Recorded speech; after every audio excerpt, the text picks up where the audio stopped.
And let's bring in former SWAT officer Chad Ayers and family therapist Ken Howard. It's great to have you both here, and your expertise is appreciated. Just for our viewers and for you to hear, this is a 10-year-old witness. Watch. It was super scary because, we've never practiced it in the church. We've only practiced it in the main school, so we really didn't know what to do.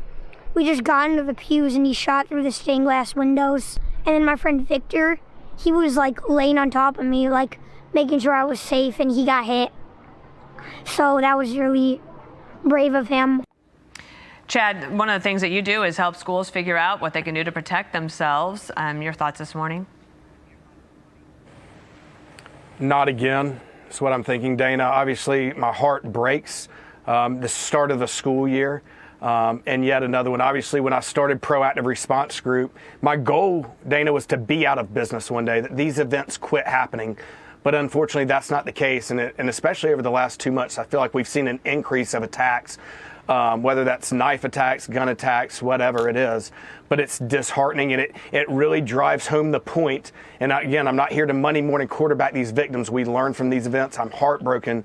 But it's time we really dive in and start evaluating the type of training we are doing in these schools.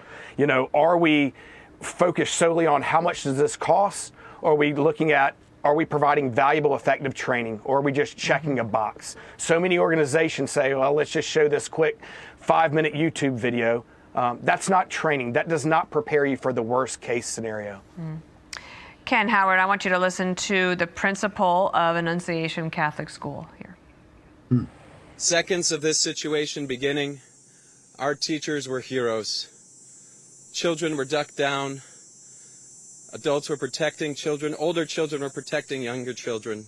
And as we heard earlier, it could have been significantly worse without their heroic action. This is a nightmare, but we call our staff the dream team, and we will recover from this.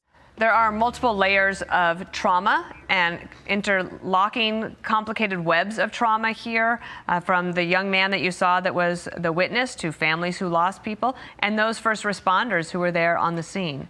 What's the most important thing that these different types of groups deal with immediately? Well, the main difference between what you had me on for the Texas flooding and this is a moral evil. This is a deeply tragic experience because this person dehumanized these children and saw them as objects, not as people to care for.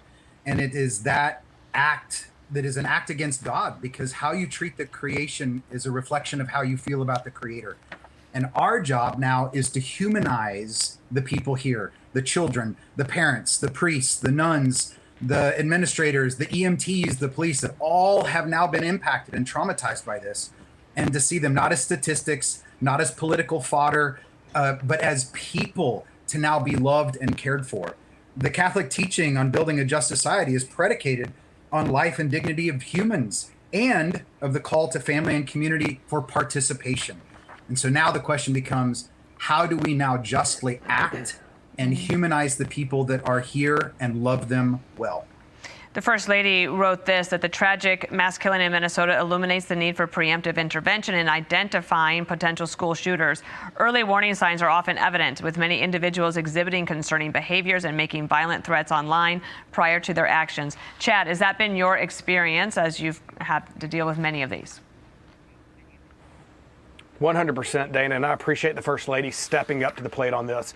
Obviously, so many of these training models out here focus just on the event, that short time period.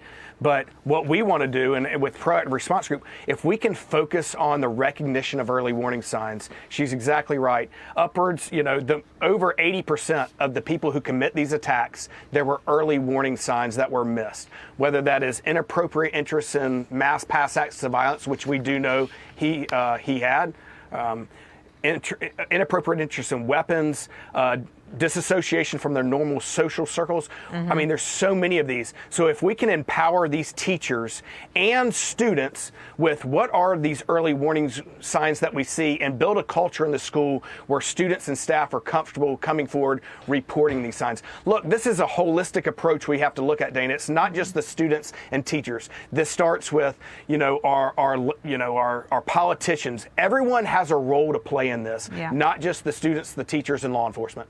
Ken, let me give you one last word. I thought maybe I would ask you about the doctors.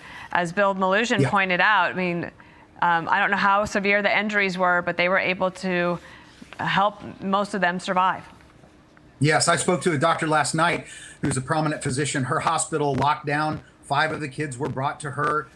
She cared for them. Her own children's daycare was locked down. And it was scary for everyone, but those children that were brought to her hospital survived. And, she now, her call to action was to donate blood, to get involved in the vigil last night, and to participate in the community's healing. One thing I do want to bring to your audience is, a book as simple as A Grief Unveiled. Gregory Floyd, a Catholic father who lost a son tragically. These kind of guides can be helpful in navigating grief that's now in front of the community.